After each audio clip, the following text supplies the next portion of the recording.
So right now I am going to show you how to install a clutch system into a 370Z or a G37 engine.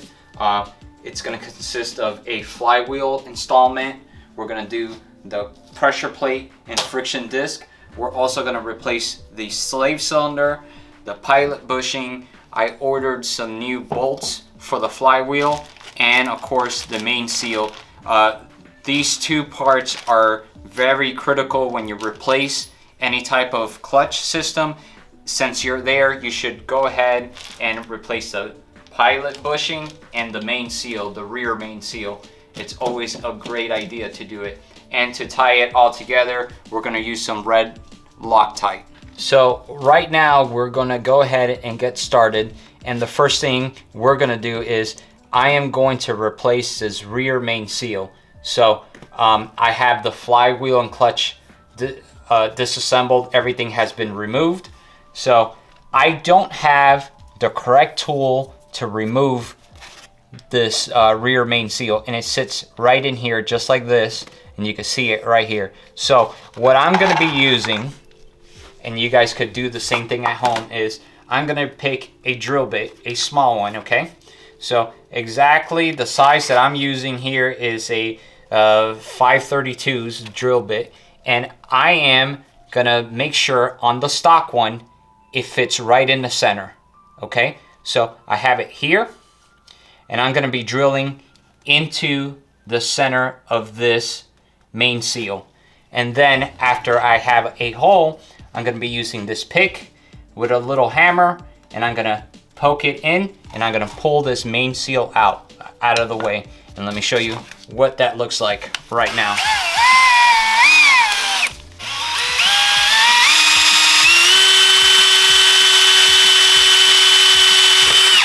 Okay, so I have made a hole in this main seal. So now I'm gonna use this pick and drive it in with the hammer.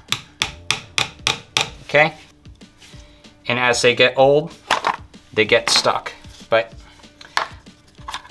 there we go, it is off.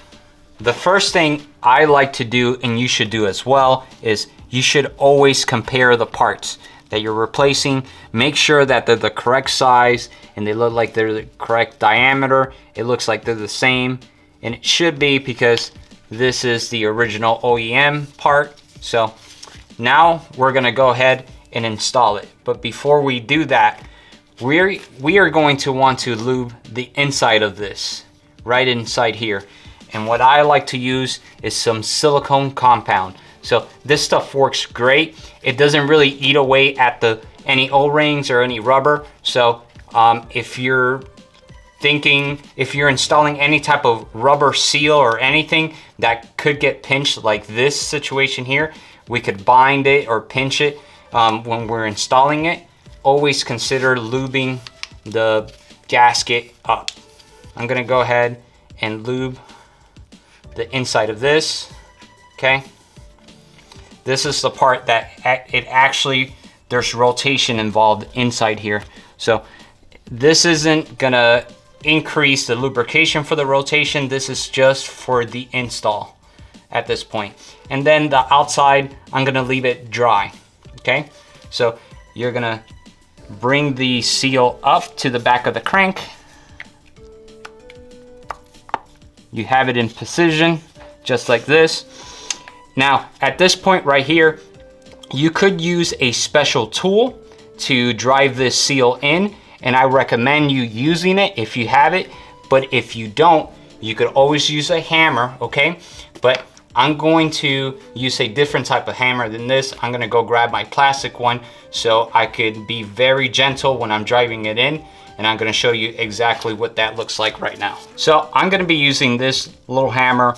I'm gonna be using the black part. It's a little bit harder, but it won't do any damage to the seal when I start to tap it in. And what you're gonna wanna do is you're gonna wanna start at one corner and go in a circular manner, rotation, and you're gonna start to drive it in slowly. So you're gonna do light taps, and it's gonna slowly start to go in. So you're gonna continue to finesse around here, okay, until you have everything properly seated. And then what I like to do is I like to use this part right here that's not as hard, and I use a hammer and I come behind it. And I go ahead and tap it in.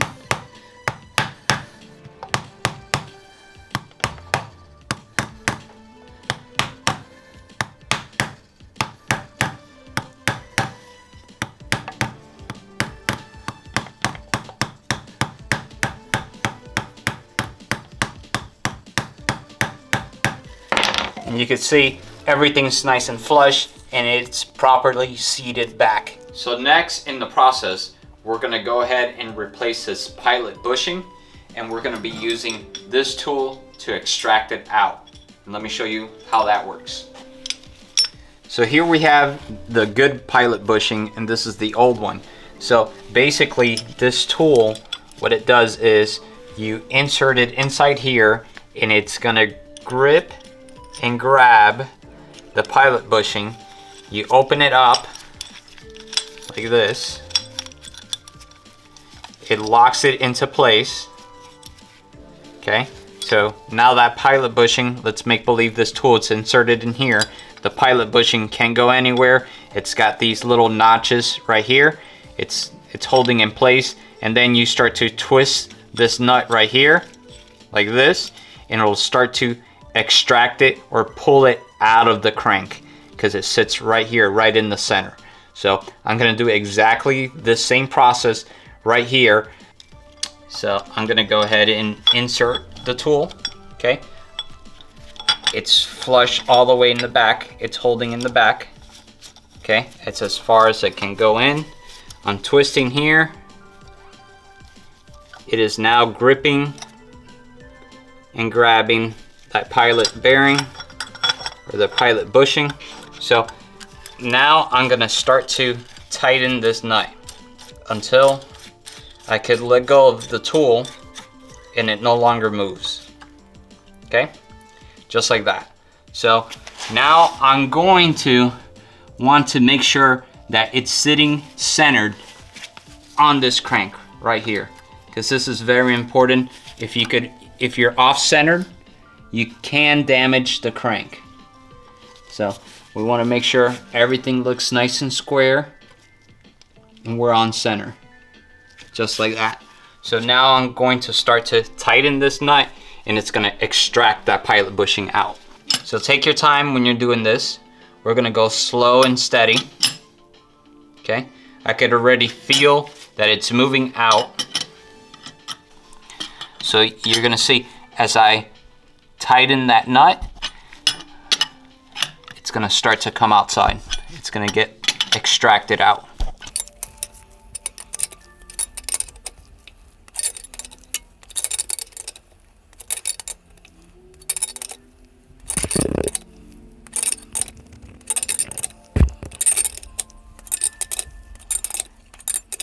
I know if you go out in the internet, there's gonna be many different ways in how to extract a pilot bearing or a pilot bushing, but when you have the right tool, it always makes it easier.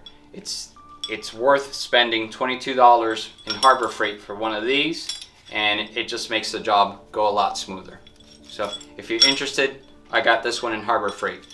Works just fine. So now it's time to install the new pilot bushing. So basically, what you're gonna look for, if you don't have the proper tool to install it, like I don't, once again. So what I'm using is a 1/2 inch socket, and I discovered that the 14 mil socket is the same size as the pilot bushing. You don't want to go over and you don't want to go under. You want the same size, same thickness, okay? You can see it's almost identical. So what you're gonna do is you're gonna grab a little bit of lube, okay? You're gonna have some lubrication, and you're gonna run some of it around the outside of the pilot bushing.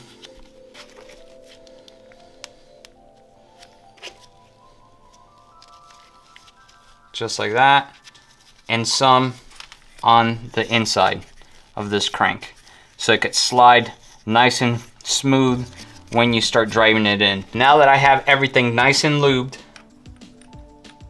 I'm gonna present it to the back of the crank, and I'm gonna lightly tap it in, okay?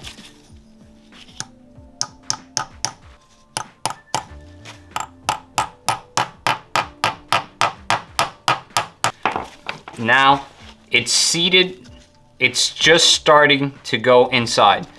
Now that it's kind of held into place, now I'm gonna grab the socket and drive it in.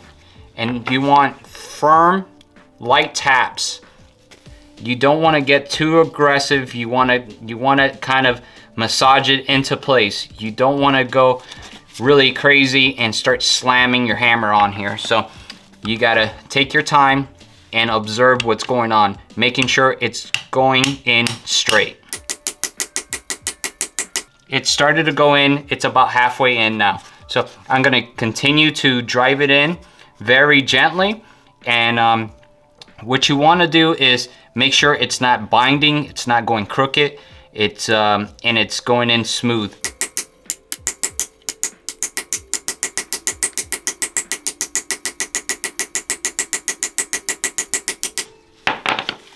So I'm almost to the back, and you know that you'll get there because the tone of the tapping will change.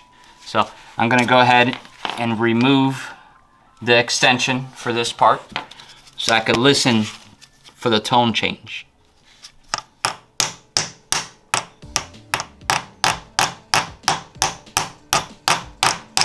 And there it is. It's a solid sound. I could feel it in the hammer. That's as far as it can go. Okay, you want to stop there, and that's it. It is inserted into the back of the crank. Okay, now that we have the pilot bushing on there and we have the rear main seal replaced, it's time to go ahead and install this flywheel. And like I said before, we're going to be installing it with brand new bolts. I always would recommend you getting new bolts for the crank when installing this.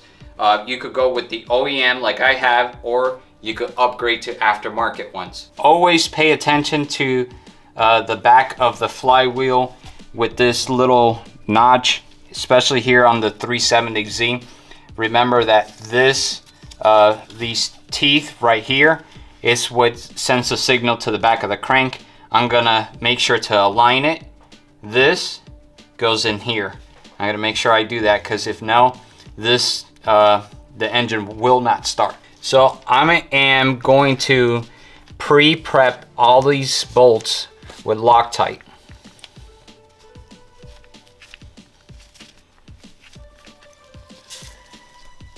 Gonna just run just a little bit on the edge, just like that.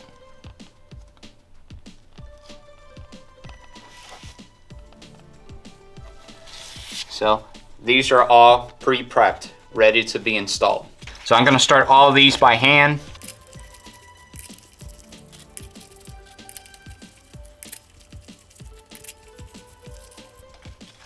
Okay, so now that all these have been started, I'm gonna go ahead and tighten them down. Not too much, I'm just gonna snug them down until they touch the plate.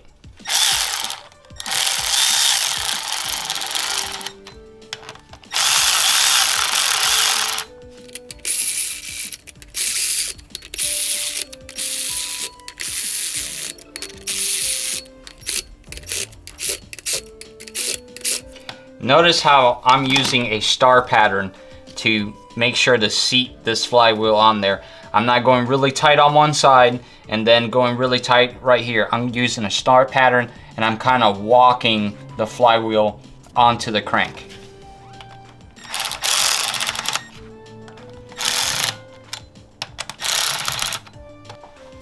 So whenever you guys are installing any type of new part, something critical like a flywheel, you're torquing down heads, you're torquing down anything, always look up what the manufacturer recommends. And that's exactly what I have done here. I went to Z1's website, and we can see here for the 370Z and the G37 flywheel torque specs, it's calling for 65 foot-pounds. And you can see for the pressure plate, there's actually 2 steps. And we'll get to that part later, but They also said recommend to use Loctite. It says 271 or equivalent. So that's exactly what I use, 271. So always do what the manufacturer recommends. This will assure that when you're installing something, if something was to go wrong, it's not something that you did wrong, it's just there was a failure in the part, not that you did something wrong when you installed it. So for this next part, since we're going to be using the torque wrench, I already pulled mine out, and I want to emphasize this. Don't use an impact gun. Do not use an impact gun, okay? If you don't want to use a torque wrench, that's fine. Do it by hand, but this is the last thing you want to use. If you want to see what would happen if you use an impact gun on this flywheel, look at the video that I have where I replaced the clutch on the 370Z. I believe the previous owner used the impact gun on the back of that crank, and you can see exactly what happened. It's not going to be pretty. So never ever use this on a flywheel. Use a torque wrench and do things the right way the first time. So I have this set to 65 since you cannot see a 60, okay, or a 65. You could go to 75. You know the next notch is 70, and then you have 65, and it's right there, and we're locked, ready to go. So whenever you're using a torque wrench, you want to use a smooth motion. You don't want to jerk it. You want to have the tool do the work for you, so you could hear the click or the beat, depending if you have a digital one or not. So whenever you're torquing down one of these flywheels, okay, you're gonna run into the situation that when it comes time to torque things down, the crank is gonna want to turn on you, just like this. Okay, so what I'm gonna be using here is I have this bar. This is actually used for serpentine belts, and I'm gonna be using the bolts used for the pressure plate. So the pressure plate sits on here, and I'm gonna use the bolts with this bar together to kind of hold the flywheel into place to keep it from rotating. So this is gonna be keeping the flywheel from rotating when I start to torque things down. So I'm gonna start here.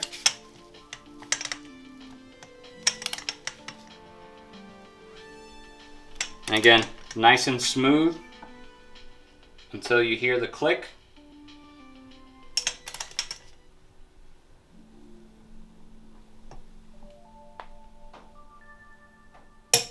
Okay, we're good on that one. Then we're gonna go right across.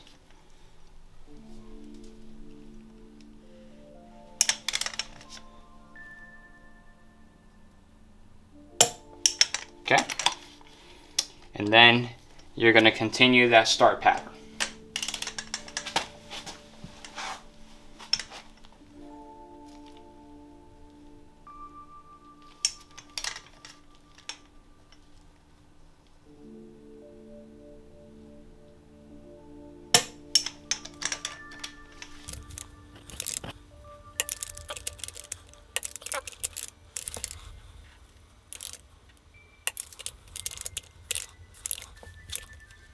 So here we have the flywheel, we have the friction disc, and we have the pressure plate.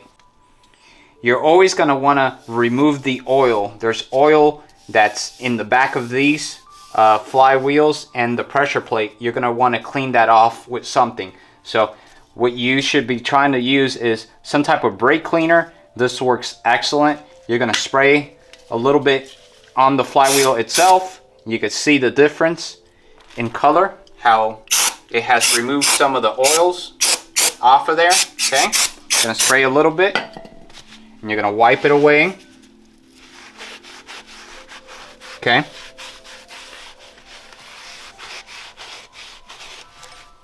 you're gonna spray a little bit more. You do it twice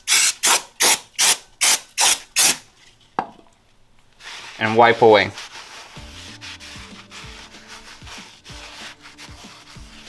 Okay, now we're going to do the same thing to the pressure plate.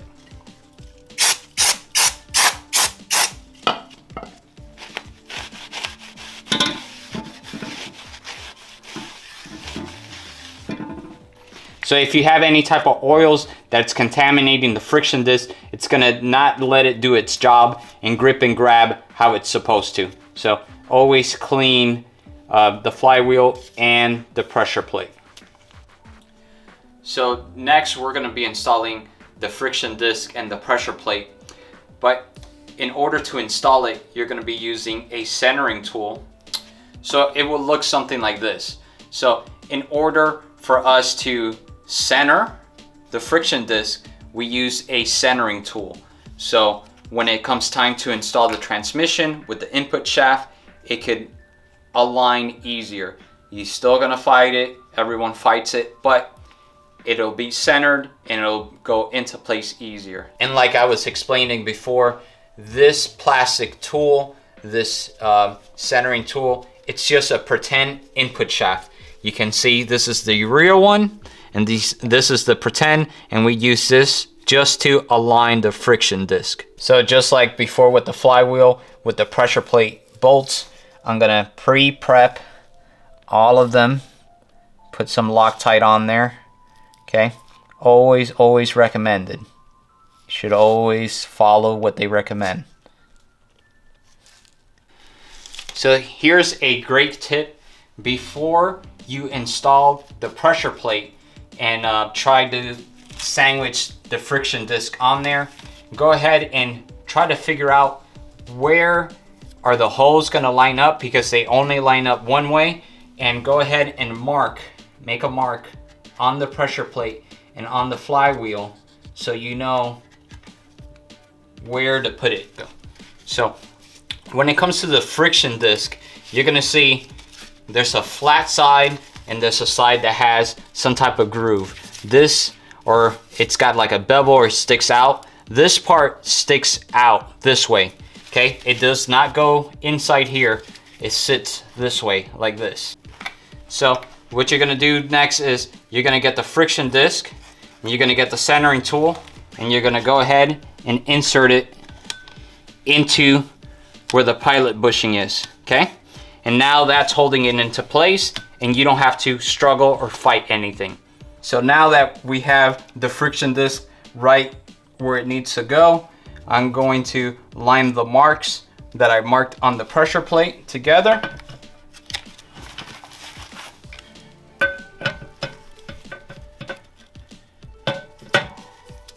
Okay.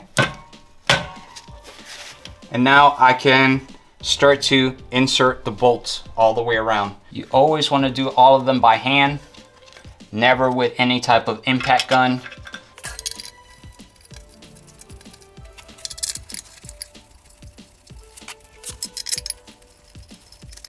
So now that I have everything started by hand, I'm gonna use my little ratchet, electric ratchet, and just kind of snug all of them. And I'm gonna use the same star pattern that I've been using before.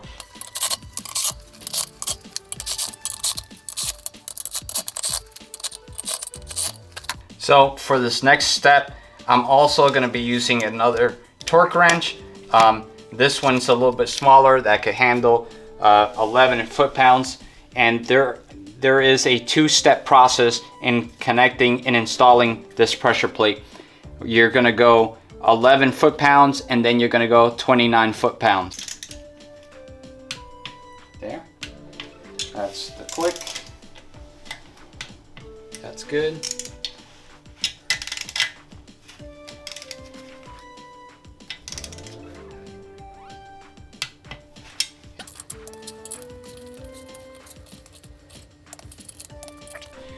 So we already have done step one, so now we're gonna go to step two, and that's 29 foot-pounds. I am going to do the same start pattern until I hear a click, and then once I hear an audible click in all of them, I'll go ahead and do it once more to reassure everything is nice and tight and snug.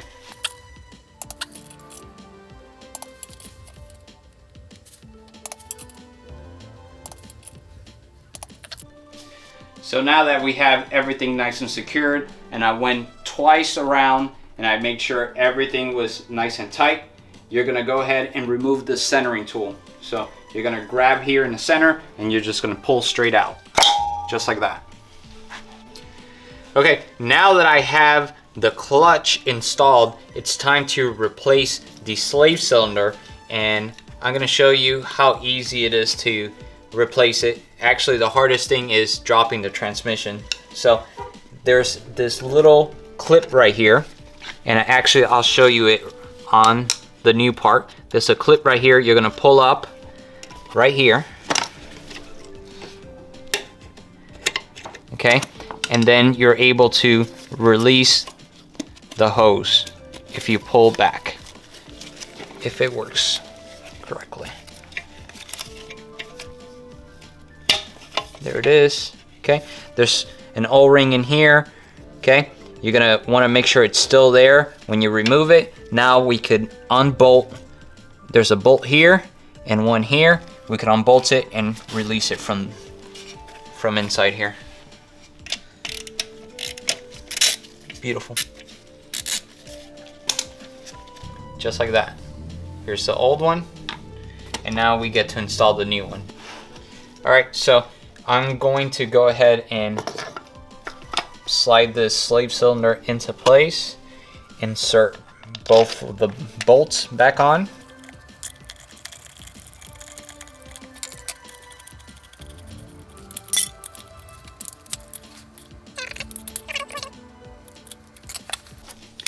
And just like I always say, I am gonna lube this O-ring right here, okay? And I'm using silicone compound, and I'm putting a little bit of it around the O-ring so we don't pinch anything when we're installing it, all right? So this part's very important, guys. So here you're gonna grab the tube and firmly press into the slave cylinder until you can feel it stop, and then you grab the clip and you lock it into place. Always, always, always, whenever you're replacing one of these, pay attention to the flywheel, to the surface. You can see on this flywheel, not only it's bad, you can see right here there's a lot of hot spots. You wouldn't want to install a new clutch, a new friction disc on this surface right here with all these hot spots. You would want to have it resurfaced, but on a dual mass flywheel like this one, I believe the rule is you cannot resurface it. So you would need a new flywheel regardless. But in other flywheels, like a solid flywheel, you can resurface it and then install your clutch. So always do your research like you're probably doing right now. You're researching how to install a clutch or how it works. Always do your research. It all depends on your manufacturer and what they recommend. So whatever I showed here, the torque sequence and the torque specs, these are strictly for the Nissan, for the 370Z and the G37. Okay, it doesn't, if you have a Corvette, don't follow those torque specs. Find out, do some research and find out what are the torque specs. But regardless, overall the process and how to install a clutch, it's all pretty much universal. So whatever I showed you here, it's gonna help with your install.